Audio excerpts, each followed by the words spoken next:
Hello again. Welcome back to the M-Theory Red Dwarf Science-ish series, where we've been diving into the science behind the show.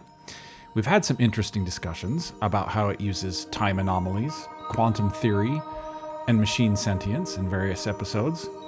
And today, in our final video of this series, we're going to dive into how Red Dwarf uses augmented, virtual, and artificial reality.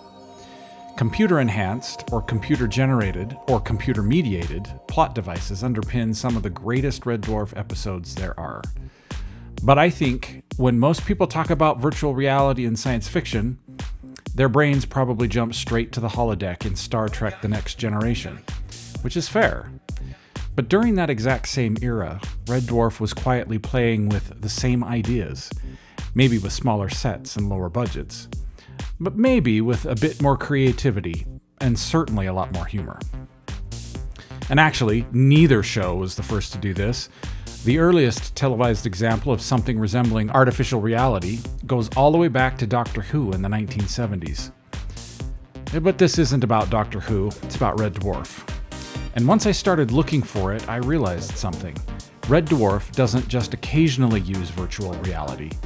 It uses augmented, virtual, and artificial realities as narrative tools to test character, to bend perception, and sometimes to completely destabilize the audience.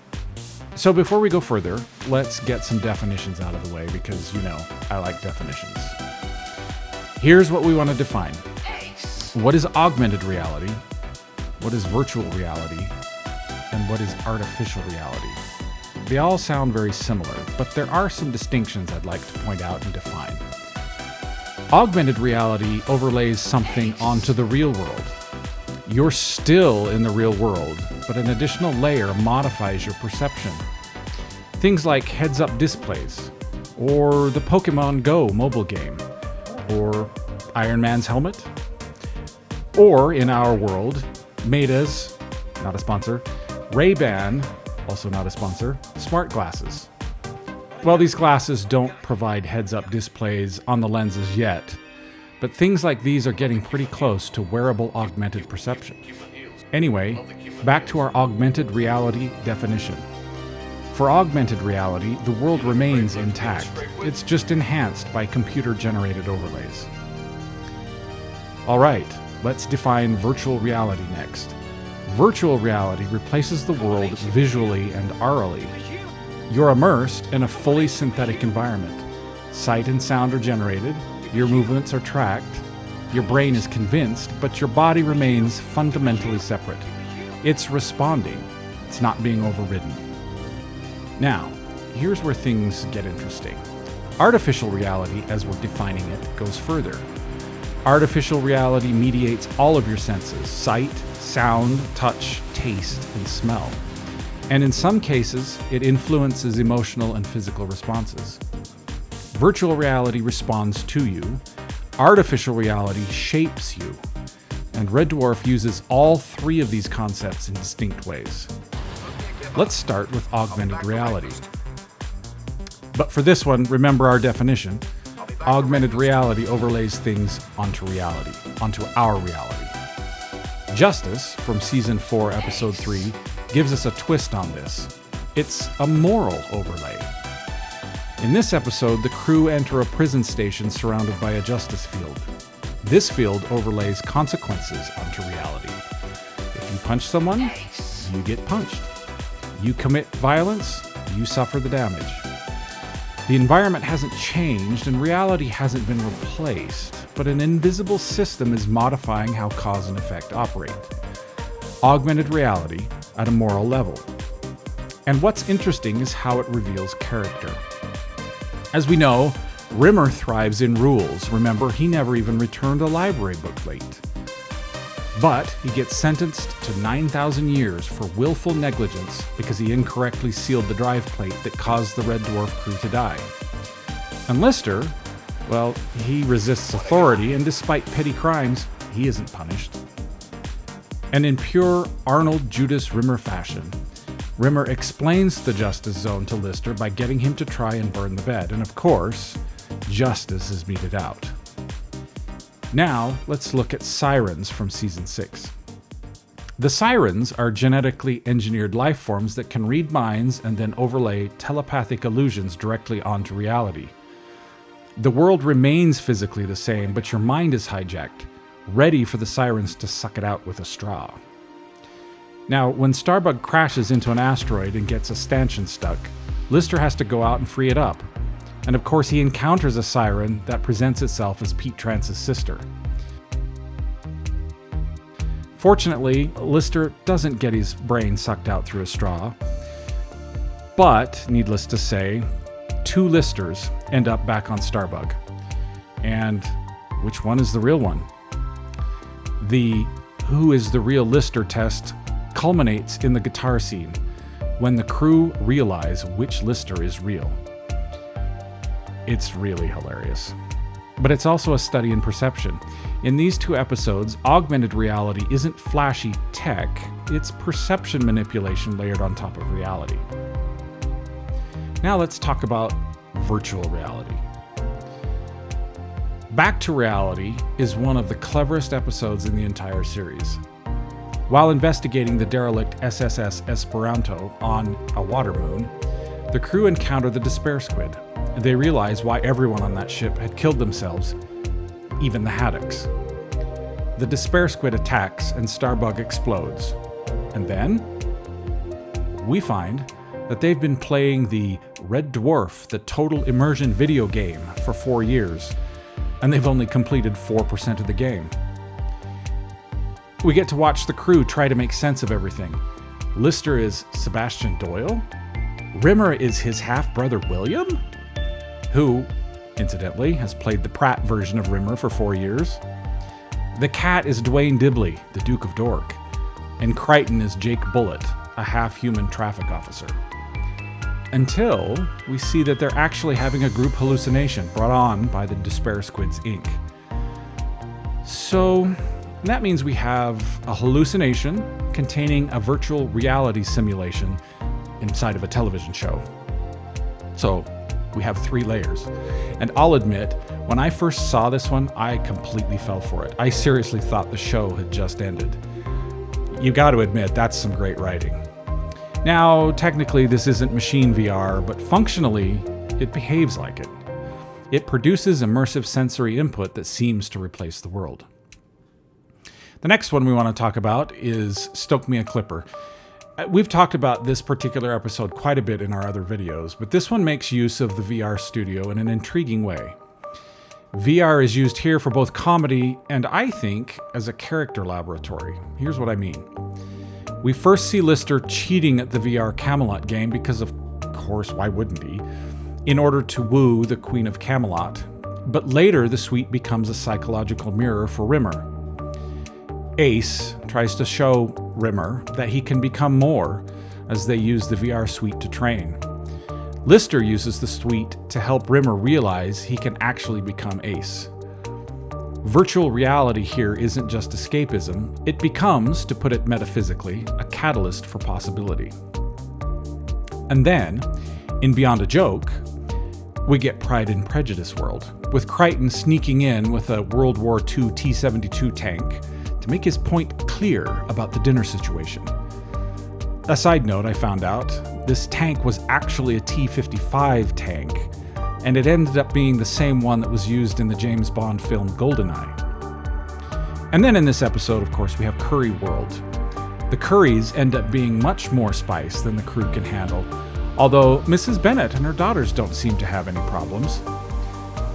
And Crichton's response, "Don't worry, sir, I'll work on it." Which is proof that even simulated environments can still betray you. In these episodes, VR immerses the crew. It responds to them, and I will admit this one does meet our definition of artificial reality on one front. It definitely affected the crew's sense of taste. But on to our artificial reality episodes. I think Season 2, Episode 2, Better Than Life, is the cleanest example of how AR is used in Red Dwarf. This system even reads your desires, and it builds a world tailored to your psychology. So for example, Lister rides with Kat to the restaurant on a Harley. He eats caviar vindaloo and plays golf. Rimmer drives a Jaguar to the restaurant with Magruder, achieves the rank of admiral and has countless underlings fawning over him, listening while he regales them with war stories, asking for him to sign his autobiography. You get the idea. Spoilers though, Rimmer then fantasizes all the good stuff away, even Lister and Kat's fortunes too. But anyway, here's the twist. Better Than Life doesn't just simulate visuals. The food tastes real. The money feels real. And Lister, Rimmer, the cat, and even Holly are affected by the environment. The system mediates every sense. And more dangerously, I think, it amplifies insecurities. As I mentioned, Rimmer's paranoia destabilizes his paradise, and it even destabilizes everyone else's paradise. In this episode, artificial reality responds to desire, but it also magnifies flaws. Now, let's talk about Gunmen of the Apocalypse. This is definitely one of the most beloved episodes in the series. It even won an International Emmy Award. Simulants transmit the Armageddon virus to Starbug, and Crichton enters the AR unit to battle it. The AR suite represents his subconscious as a Wild West town, where Crichton is the sheriff. Lister, Cat, and Rimmer enter to help him when they realize he's losing the battle, and the AR connection drops them literally inside Crichton's mind. The environment responds to psychological states. The crew are given individual specialized profiles, complete with special skills. Lister is Brett Riverboat, Knife Man. Rimmer is Dangerous Dan McGrew, Bare Knuckle Fist Fighter. And Cat is the Riviera Kid, Gunslinger. They drink at the bar. Well, Rimmer drinks at the bar and then beans up in some guy's hat. They have a fight. And ultimately, Crichton's victory depends on his behavior, how he responds to what the Armageddon virus throws at him. Gunmen shows, I think, the artificial reality plot device at full narrative capacity. It's immersive, it's sensory, and it's reactive. But the most innovative use has to be Back in the Red, Season 8. In my opinion, there's a lot that's kind of meh with this season, but there's also a lot of really great stuff. And the use of artificial reality in the first 3 episodes is epic. We get to watch as artificial reality becomes a judicial instrument. Lister and the crew are placed inside a fully interactive artificial environment, without knowing it, to ascertain whether or not Lister is telling the truth about his reasons for having a Starbug and crashing it into the hangar bay. They eat, they drink, feel, argue, make decisions that manipulate the environment. They don't even know that they're in AR, and we, as the audience, don't know either. To the crew, reality is indistinguishable from simulation. Even Rimmer, who thinks he's not part of the trial. And then the reveal. And Rimmer, who again thinks he's not part of the trial, tries to remove all traces of his weaseliness. And then the second reveal. Artificial reality inside artificial reality. Yeah, they were all part of the trial, and sentences passed, 2 years in the brig. Lister does get some revenge on Rimmer, though. I love how the writers use AR for some awesome narrative recursion, and I think it's pretty brilliant. And here's why I think Red Dwarf handles augmented, virtual, and artificial reality as a recurring plot device so well.